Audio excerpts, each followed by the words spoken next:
My dear cricket viewers, உங்க எல்லாருக்கும் ஒரு பெரிய வணக்கம். எஸ், இன்னைக்கான வீடியோ என்ன அப்படின்னு பாத்தீங்கன்னா, நான் எப்போ வீடியோ போட்டாலோ ஒரு பையன் வந்து கமெண்ட் பாக்ஸ்ல கேட்டுக்கிட்டே இருப்பான், அண்ணா நட்டுவோட அப்டேட் அப்படின்னு சொல்லிட்டு. நடராஜன் நம்ம தமிழ்நாடு கிரிக்கெட்டை வேற லெவல்ல எடுத்துட்டு போன ஒரு பிளேயர் அப்படின்னே சொல்ல முடியும். தமிழ்நாடுல நம்ம வந்து பெரிய லெவலுக்கு கிரிக்கெட் ஆடணும் அப்படின்னா சென்னையில தான் விளையாண்டுருக்கணும், அது ஒரு குறிப்பிட்ட இடங்கள்ல இருந்து மட்டும்தான் அவங்க ஆள் எடுப்பாங்க, இப்படின்லாம் நிறைய விஷயங்கள் பேசிக்கிட்டு இருந்தப்போ, அதெல்லாம் ஒன்றும் இல்லப்பா, திறமை இருந்தா எல்லாருக்குமே ஒரு சான்ஸ் எங்கேயாவது கிடைக்கும் அப்படின்னு சொல்லிட்டு டென்னிஸ் பால்ல தன்னோட லைஃப் ஆரம்பிச்சு அதுக்கப்புறம் அது வந்து பாத்தீங்கன்னா ஸ்விட்ச்டு பாலா மாத்தி ஐபிஎல் குள்ள வந்து இந்தியா ஆடின ஒரு பிளேயர் தான் டி நடராஜன். சேலத்தை சேர்ந்த ஒருத்தர். அவர் இந்தியா ஆனதுக்கு அப்புறம் நிறைய பேருக்கு ஒரு பெரிய தன்னம்பிக்கை வந்துருச்சு. தமிழ்நாடு பசங்களுக்கு எப்படியாவது நம்மளும் போயிடலாம்டா, முட்டி மோதி போய் பாத்திரலாம் அப்படின்னு சொல்லிட்டு தான் நிறைய பேர் வந்து பாத்தீங்கன்னா இப்ப வந்துகிட்டு இருக்காங்க. எனக்கு ரொம்ப பிடிச்ச ஒரு விஷயம் நடராஜன் என்ன அப்படின்னா, அதுக்கப்புறம் அவர் ஒரு அகாடமி ஆரம்பிச்சு அங்கேருந்து நிறைய பிளேயர்ஸை டிஎன்பிஎல் வரைக்கும் கொண்டுட்டு வந்து நிப்பாட்டிட்டாரு. இன்னும் அந்த பிளேயர்ஸ் எல்லாம் இன்னும் பூம் ஆகி மேல போறதுக்கு உண்மையிலுமே நிறைய உழைச்சிக்கிட்டு இருக்காங்க. நட்டுவோ பின்னாடி உழைச்சிக்கிட்டே இருக்காரு. ஆனா இப்படி நடராஜன் ஒரு டைம் திடீர்னு இந்தியா வந்து ஆடினாரு. அதுக்கப்புறம் அவருக்கு பெரிய சான்சஸ் வந்து இந்தியன் டீம்ல கிடைக்கல. நிறைய பேர் வந்து என்ன சொல்றாங்கன்னா, அதெல்லாம் பாலிடிக்ஸ் ப்ரோ, அவரை வந்து உள்ளே விட மாட்டாங்க அப்படிலாம் சொல்றாங்க. ஃபர்ஸ்ட் நான் அவங்க எல்லாருக்கும் ரொம்ப தெளிவான ஒரு விஷயம் சொல்லிக்கிறேன், அது பாலிடிக்ஸ் அப்படிங்கறதெல்லாம் தாண்டி ஒரு இன்ஜுரி ப்ரோன் கிரிக்கெட்டரா மாறிட்டாரு நட்டு அப்படின்னு தான் சொல்ல முடியும். ஏன்னா அந்த ஒரு ஆஸ்திரேலியா சீரீஸுக்கு அப்புறம் ஒரு இங்கிலாந்து சீரீஸ் ஹோம்ல நடந்துச்சு இல்லையா, அதுக்கு இடையிலேயே அவர் ஒரு இன்ஜுரி இது பண்ணிட்டு தான் வந்தாரு முட்டியில. ஓகே, அதுக்கப்புறம் வந்து பாத்தீங்கன்னா மறுபடியும் அவருக்கு இன்ஜுரி ஆனிச்சு. ஒரு ஐபிஎல் சீசனே த்ரூ அவுட்டா மிஸ் பண்ணாரு. எஸ்ஆர்எச் நல்லா பேக் பண்ணாங்க, திருப்பி வந்து நல்லா விக்கெட்ஸ் எடுத்தாரு. பட் ஆனா இன்னும் ஒரு ஹை லெவலுக்கு போக முடியல. பிகாஸ் அவர் ஐபிஎல் மட்டும் தான் ஆடிட்டு இருந்தாரு, டொமஸ்டிக்ல பெரிய பெர்ஃபார்மன்ஸ் கொடுக்கல. மேபி மேட்சஸே கிடைக்கல அந்த டைம்ல, அப்பப்பதான் விளையாண்டாரு. ஏன்னா அவரோட அந்த இன்ஜுரி கன்சர்ன்ஸ் நிறைய இருந்துச்சு. இப்போ நிறைய பேருக்கு ஒரு கேள்வி வந்து, அவர் திருப்பி இந்தியா ஆடுவாரா அப்படின்ட்டு. எனக்கு தெரிஞ்சு கஷ்டம் தாங்க இதுக்கப்புறம், ஓப்பனாவே நான் சொல்றேன். ஏன்னா நிறைய பேர் கேட்கிற கேள்வி வந்து, அவர் திருப்பி இந்தியன் டீம் ஆடணும் அப்படின்னு சொல்லிட்டு. ஆடவே முடியாது அப்படின்லாம் நான் சொல்ல மாட்டேன்.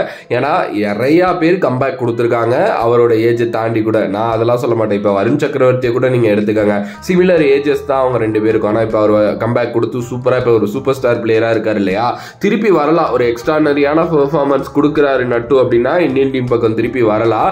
ஆனா இப்ப ஹர்ஷதீப் சிங் மாதிரி ஒரு பிளேயர் அங்க இருக்காரு அப்படிங்கிறதுனால அவரோட இடத்த பிரேக் பண்ணி எப்படி வர முடியும்னு தெரியல. ஏன்னா T20 வேர்ல்டு கப்ல ஒரு நல்ல பெர்ஃபார்மன்ஸ் கொடுத்தாரு. அதுக்கப்புறம் வந்து அவர் வந்து த்ரூ அவுட்டா இந்தியன் டீமோட ஜேர்னில இருந்துகிட்டே இருக்காரு. ஓகே, ஸோ அதனால அவரை பிரேக் பண்ணி எப்படி வர முடியும்னு தெரியல. சரி, கமிங் டு தி பாயிண்ட், இந்த வருஷம் நம்ம நடராஜனை எஸ்ஆர்ஹெச்ல பார்க்க போறது இல்ல. நட்டு வந்து பாத்தீங்க அப்படின்னா டிசிக்காக ஆட போறாரு. ஸோ டிசி கண்டிஷன்ஸ் அவருக்கு எப்படி சூட் ஆகும், வெளியில அவர் எப்படி விளையாடணும், பிளேயிங் லெவல்ல இருப்பாரா, அப்படி எல்லாத்தையுமே பத்தி இந்த வீடியோல கொஞ்சம் டிஸ்கஸ் பண்ணலாம். நட்டு பொறுத்த வரைக்கும் அவர் பிளேயிங் லெவல்ல இருப்பாரு. ஏன்னா Natarajan one of the prime option, அதனாலதான் 10 கோடி ரூபாய் வரைக்கும் போய் எடுத்தாங்க.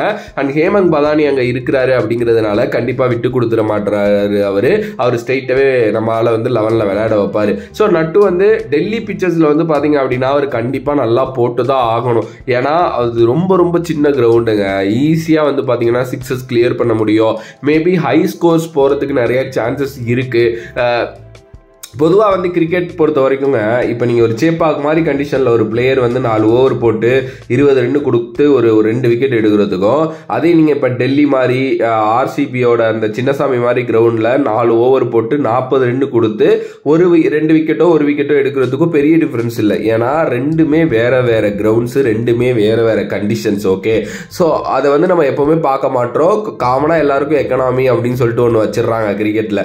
ஸோ அது எப்படி தீர்மானிக்க முடியும் எனக்கு வந்து தெரியல ஆப்வியஸ்லி. அண்ட் அந்த மாதிரி ஒரு பெர்ஃபார்மன்ஸ் பார்த்து தான் மேலே எடுக்கிறாங்க. ஸோ இப்போ நடராஜனோட பாயிண்ட் ஆஃப் வியூல நான் அதான் சொல்லுவேன், டெல்லி மாதிரி கண்டிஷன்ஸ்ல அது வந்து பாத்தீங்க அப்படின்னா ஈஸியா கொஞ்சம் பேட்டிங் ஆடுற பிச்சர்ஸா மாறிடுச்சு அப்படின்னா உரிச்சிருவாங்க வச்சு.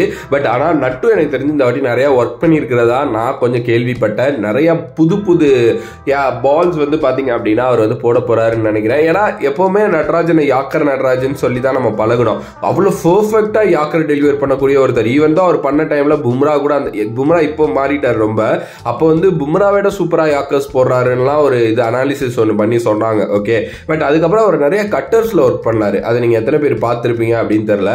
நிறைய அதுக்கப்புறம் வந்து ஏன்னா அவர் வந்தாலே யாக்கர் தான் டெலிவர் பண்ணுவார், 6 பாலுமே யாக்கர் போடுவாரு அப்படின்னு நினைச்சிட்டு பேட்டர்ஸ் அதுக்கு ரெடியா, பேட்டர் ஸ்கூப் பண்றதுக்கு ரெடியா நிற்பாங்க. பட் அதுக்கப்புறம் தான் அவர் கட்டர்ஸோட கேம் இம்ப்ரூவ் ஆனிச்சு. நிறைய கட்டர்ஸ் போட ஆரம்பிச்சாரு, நிறைய ஒர்க் பண்ணாரு. 1 வருஷத்துக்கு மேல கட்டர்ஸ் மட்டுமே ஒர்க் பண்ணிட்டு வந்ததா சொன்னார் அவரு. அதுக்கப்புறம் அதுக்கப்புறம் இப்போ மேபி ஸ்விங்கு அந்த மாதிரி ஆப்ஷன்ஸ் எல்லாம் எதுவும் ஒர்க் பண்ணியிருக்காரா அப்படிங்கிறது வந்து எனக்கு தெரியல, பார்த்தா தான் தெரியும். ஸோ கண்டிப்பாக இந்த வரப்போகிற ஐபிஎல் ஒரு பெரிய வாட்ச் அவுட்டாக நட்டுக்கு இருக்க போகுது.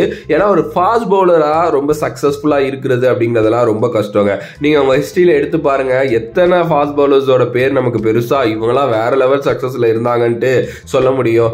நம்ம இந்தியாவிலே எடுத்துக்கிட்டீங்க அப்படின்னா லைக் ஒரு பும்ரா இப்போ சொல்லலாம், ஜஹீர் கான் ஒரு காலத்தில் சொல்லலாம். வேற யார் நீங்கள் பெருசாலாம் அப்படி யாரும் வேற லெவல்லாம் சொல்ல முடியாது. அதுவும் தமிழ்நாட்டிலேருந்து சொல்லவே முடியாது. லட்சுமிபதி பாலாஜி தான், அதுக்கப்புறம் நட்டு தான் பெருசாக வந்து இந்த ஃபாஸ்ட் பவுலராக போனது. ஸோ இந்த வாட்டி நட்டு ஹோப்ஃபுல்லி அவருக்கு நல்ல சீசனாக அமையணும் அப்படின்னு நான் நினைக்கிறேன். ஏன்னா நட்டு மாதிரி பிளேயர்ஸ் எல்லாம் இன்னும் அவங்க நல்லா வர்றாங்க, இன்னும் அதுலேருந்து அவங்களுக்கு நிறைய ரெவன்யூ கிடைக்குது, இன்னும் கொஞ்சம் இது பண்ணுறாங்க அப்படின்னா அது அவங்க திருப்பி கிரிக்கெட்டுக்கே தான் போடுவாங்க. திருப்பி நம்மள மாதிரி வெகுஜன மக்களுக்கு அவங்க இன்வெஸ்ட் பண்ணுறதுக்கு தான் அதில் ரெடியாக இருக்காங்க. எஸ், பார்க்கலாம். நான் ஃபர்ஸ்ட்லேயே சொன்ன மாதிரி எனக்கு பெருசாக நம்பிக்கை இதுக்கப்புறம் நடராஜன் மேலே வந்து இந்தியா ஆடுவாருங்கிறது இல்லை. ஏன்னா அடுத்த ஜென்னை நோக்கி அவங்க போக ஆரம்பிச்சுட்டாங்க. எஸ், அந்த மாதிரி பிளேயர்ஸை உருவாக்க ஆரம்பிச்சுட்டாங்க அப்படிங்கிறதுனால மட்டும்தான். பட் எங்கேயோ ஒரு ஓரத்தில் அவருக்கு ஒரு நம்பிக்கை இருக்குல்ல, கடந்த 3-4 வருஷமாக ஒர்க் பண்ணிட்டு இருக்காருல்ல, அந்த பண்ணுற ஒர்க்குக்கு வந்து ஒரு பிராய்ச்சித்தம் ஒரு இது கிடைக்கணும்ல. ஏன்னா அந்த மணிகண்டன் இருக்காருல்ல, நம்மளோட குட் நைட் படத்துல எல்லாம் நடிச்சிருக்காரு. அவர் வந்து ஒரு இன்டர்வியூவில் ஒரு சூப்பர் விஷயம் சொல்லியிருந்தார். என்ன அப்படின்னா, நீங்கள் வந்து முயற்சிக்கிட்டே இருங்க. நீங்கள் எவ்வளோ நாள் தான் தோப்பீங்க, ஒரு டைமில் உங்களால் தோக்கவே முடியாது, நீங்க ஜெயிச்சு தான் ஆகணும்.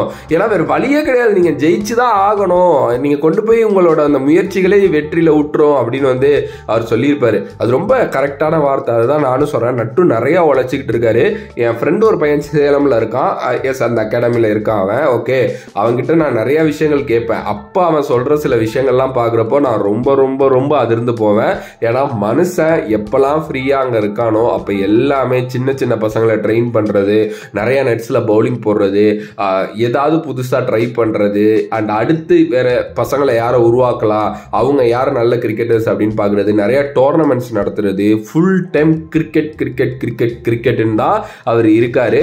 எஸ், கண்டிப்பா நட்டு மாதிரி பிளேயர்ஸை நம்ம ப்ரொமோட் பண்றதுல தப்பே கிடையாது. நிறைய நட்டு பத்தி பேசணும். பார்க்கலாம் இந்த ஐபிஎல் நம்மளோட நடராஜன், நம்மளோட தமிழ்நாட்டை சேர்ந்த சேலத்தை சேர்ந்த நடராஜனுக்கு எப்படி அமைய போகுது அப்படிங்கறத வந்து வெயிட் பண்ணி பார்ப்போம். எஸ், கண்டிப்பா திருப்பி ஒரே ஒரு குட்டி கம்பேக் இந்தியன் டீம் சைடு இருந்துச்சு அப்படின்னாலே ஒரு பெரிய வெற்றிங்க. எல்லாருமே நம்ம வந்து அதை நோக்கி போகலாங்கிறத இன்னமும் மறுபடியும் வந்து பாத்தீங்க அப்படின்னா ஒரு படி எடுத்து வச்சிருவாரு.